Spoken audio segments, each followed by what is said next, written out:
Welcome to Courageous Conviction. Remember that Jeff and I record each Saturday 5 episodes. So please hit the like button, subscribe so you catch all 5 episodes. We usually start out with one theme or topic. We have to go down a lot of rabbit holes to really understand it. Some things are more sensitive than others right now, what's going on in the world. So hit the like button, subscribe, and let's jump into this video.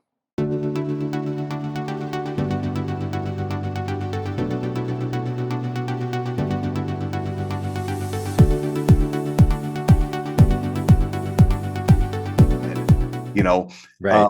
The battles of the Jaredites, how they ended, how they fought each other. The stories, the timelines are just too well. Now, I'm not saying that's the case, but we have writings from Joseph Smith, and that stuff's coming on. I have a copy of the Times and Season, one of the old originals that were just, they were microfilmed and then copied and printed. I bought one of those some years back.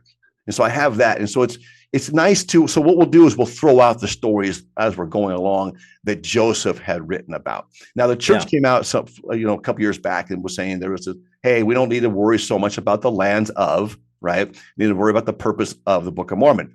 And that's true. Your first conviction of the Book of Mormon should be faith. Then as Elder Holland has repeated in talks I've seen him speak at other research organizations, right?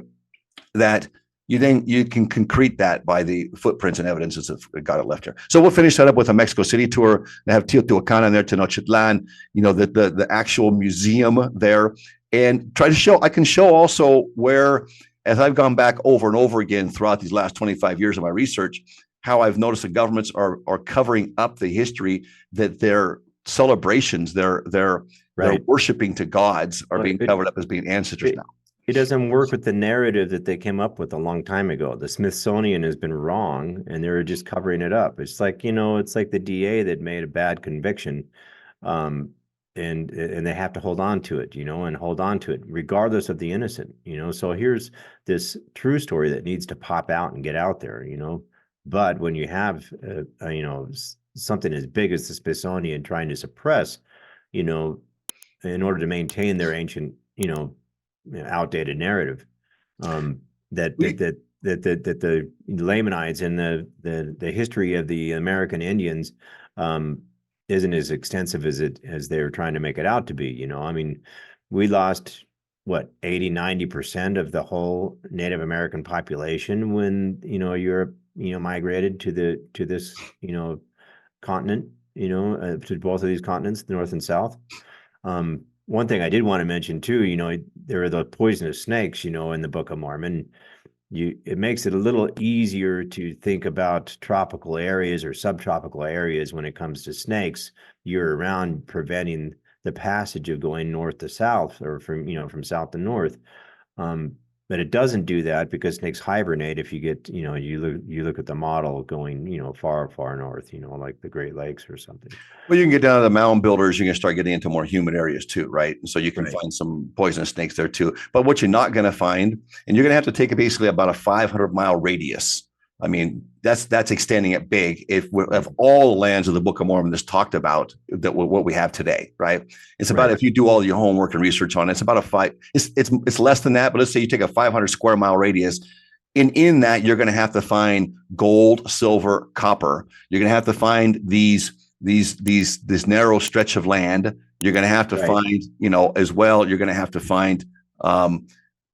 They fought all year round, mostly naked. And even when you say fully clothed, you have nothing that depicts skins of freezing cold, right? To survive the freezing cold. And it's like, there's a time that Nephites didn't have to go to battle because the Lamanites came up naked. And if that was really here in America, up around New York or those areas, it would have been around January, February, and they would have frozen to death. They didn't have to go out and battle, just stick around the fireplace and leave them out there for a week. They'll die, Hey, I live on the border here in New Mexico. It froze last night. We still have freezing temperatures. We're a little higher altitude, in Albuquerque, but the fact is that it's cold here. It snows. So yeah, I'm even this far north, and this is south when it comes to the U.S. of A.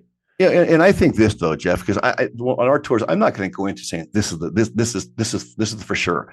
All I'm going to do is say, look, here's the probabilities. In the book, I'm going to lay out. Well, I don't want to talk too much here because I don't want anybody to take the idea because it's something nobody's done before. But we've accumulated enough of these, these footprints, we call them, and the evidences of the people that existed during that time frame that acted in those same type of characteristics. I've accumulated enough of that in a murder trial that would be sufficient to sentence somebody to a death penalty, right? And that's circumstantial evidence. You get the smoking gun evidence, which you're not going to get now because we're going back hundreds and even breaching even hundreds of years, right? So you're not going to have the smoking gun evidence because they're just not here. But hey, let's jump over this real quick. Ecuador. Yeah. So in about the middle of January, Ecuador has a few things to it. I just want to offer this out there. We'll talk a little bit about this. And then, well, Ecuador, in my studies in Ecuador, I spent a lot of time in the jungle and tripped up on this story of a cave in Ecuador. And I'm just going to go brief here with this so we don't get too much off of this. But this cave, they found, it's in the jungle, so it's down towards the Amazon basin area. You're heading towards now the Napo River area where it's going to head down to the Amazon as you head into Iquitos, Peru, and so forth. And on our tours, we're going to actually take these slow boats because they don't have vehicles, very few vehicles once you get in the jungle.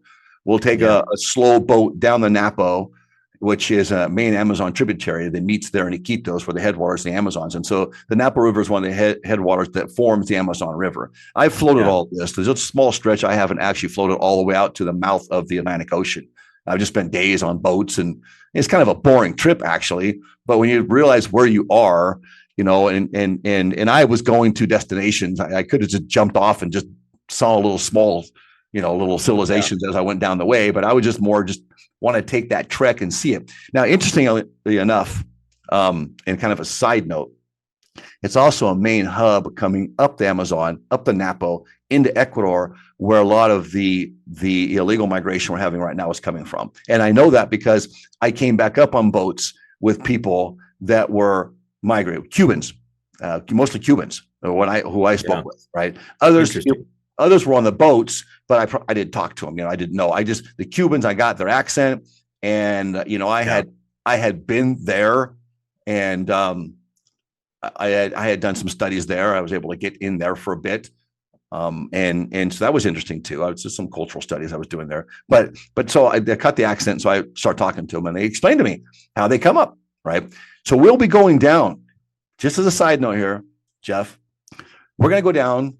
And we're going to float, and we're going to record some of this trek, and we're going to show how people are coming up in Ecuador. Why Ecuador? Because Ecuador has no visa requirements. That's a whole other issue. We'll talk about that. But I want to get back to this ruin in Ecuador of recently, right? So that's exciting. The cave in the jungle. Now listen to this. This cave in the jungle. It's documented. It's written. I've done stints of research on this. I have not gone in and talked to these people yet. I went down and tried an effort to get there. Got sidetracked on a different cave and just ran out of time. And there's so many distractions you go because you trip up on so many interesting things you're going through these communities down there. Anyway, in this cave they found records. What was written was that they had found a room. And this room was full of books that were written on metal plates. Some were gold, some were other metals. But the gold plates, and some of those gold plates were on display. There was this Catholic priest who had a really good relationship with this native group, and they protected it as some sort of sacred area. There was always a sacred area for them, right? And apparently still is today. Well, you had Neil Armstrong comes in, and there's kind of a blame put on America because he comes in on this expedition with these European archaeologists, and they basically go in there with helicopters and they take it all, they clean it all out, except for what was given away by the natives to other people that were supporting natives. And this one priest had these in Cuenca, Ecuador. And actually, the bummer is, as I lived in Cuenca, that was where I first lived, I didn't know about this. By the time I found out about it, he'd already died, and the government went in and took everything he had. Didn't put it in museums. They took it for museum purposes. Now, in my research, I've gone to a lot of museums, And it's sad to say how much I've seen, so many things I've seen that can relate to Book of Mormon. And I'm not saying there's an effort there to actually hide this, but if the Book of Mormon is true, then Satan's going to do everything he can to hide that truth, right? So people will be prompted to hide these, and that's just going to be a fact. But I find that's why primarily you have to go after the Book of Mormon with spiritual eyes. But there's enough evidence out there that confirms the Book of Mormon. But and not even that. But we'll jump in today. Just if you read the Book of Mormon and you want to find out what's going on in the world today, what's going to happen, why the illegal migration, it's all there. It's all written right there. Right. All we got to do is just read it. And now we're going to start doing some of that here. We're going to start sitting down and read it. Today, we're going to read a little bit something that it's kind of ironic, because I was listening to Tim Pool yesterday, and Tim was saying, look, guys, Hawaii comes out and says, hey, sorry, basically said, Second Amendment, no, we don't accept that here in this state. So Second Amendment now is out of the Constitution. And you're seeing, the Supreme Court's just basically being ignored by this administration. And so you have the same thing happening in Texas. Texas said, no, screw you. We feel like we're being invaded here. And so basically the rule of law and the Constitution is hanging by a thread. And Tim Pool says this yesterday. He says, hey, the Constitution is just barely hanging in there right now. It's just hanging on. It really is. We're at that moment. We're at that moment. It's not something in the future. It's something that's happening right now. People want to do away with the Constitution because it doesn't work out with the agenda that Satan has in mind. He wants things to be the way they are. He wants things to get worse. And that's so true. And I would like to jump into a little bit about that and read a little bit about the Book of Mormon. About here we're having now wars and rumors of wars. What's a rumor of war here? We're talking about maybe a civil war, possibly, right? That people are talking this way. Now, that's not what we want to do right now. We are not in a position. Conservatives are not in a position to stand up a civil war. What would happen in a civil war? Immediately, like Abraham Lincoln did, immediately suspended the Constitution. All constitutional rights will be suspended. So anybody who thinks we're going to civil war, jumping in at this point, that's what they want. They want. Look, there's a guy yesterday. I can't remember which of our sources I was listening to yesterday, but he in Ohio pushed over a statue of Satan. There's this battle going on in Ohio that the Christians want to get the Ten Commandments put in the courthouse. And so the Satanists wanted to put up their statue as well. So he goes over and he pushes it over, right? Or breaks the head off. And it's about, government calculations were like $1,500 in damage. The Satanists are saying it was $3,000 in damage. Well, listen, guess what he's getting charged with? What do you think he's going to be? What would you think he should be charged for? Well, I can guess probably, just hearing about it, it probably has something to do with, just being against, the Satanists, what do you call that? Well, you're going there. You're going there. They're charging him with a hate crime. Yeah, exactly. A felony. So it's a felony. He's a hate crimer because he pushed over a Satan statue. Yeah, because he's a Christian. Yeah. So instead of being destruction of property and a civil issue, it's got to work. It's got to work both ways. Then when these guys do stuff like try to take down the Ten Commandments, then maybe we can charge them with hate crime. Well, what about all the statues that all the BLM riots and so forth that others have taken down, like in New York and so forth too, right? In Columbus, Washington, Washington, Columbus, Washington, Lincoln, they want to take them all down. Yeah, no, exactly. What's happening is this is to rewrite history, just like China did. Mao did the same thing in China, destroyed all the statues, destroyed their history, created new folklore for folk heroes, right? And people to look up to that were of more of a communist background, a Marxist background. Right. And so we have the same thing going on now. But without going into that tangent, I want to get back to Ecuador. Yeah. Okay. Then we can jump into the Book of Mormon. And you want to do tours down there when you think about doing that? Well, we're going to start jumping those off again this summer. I thank you for being with us on Courageous Conviction. Remember, there's 5 episodes each week that we put out. We have to go down a lot of rabbit holes, so stay with us. Hit the thumbs up, subscribe, and don't miss tomorrow's episode on Courageous Conviction.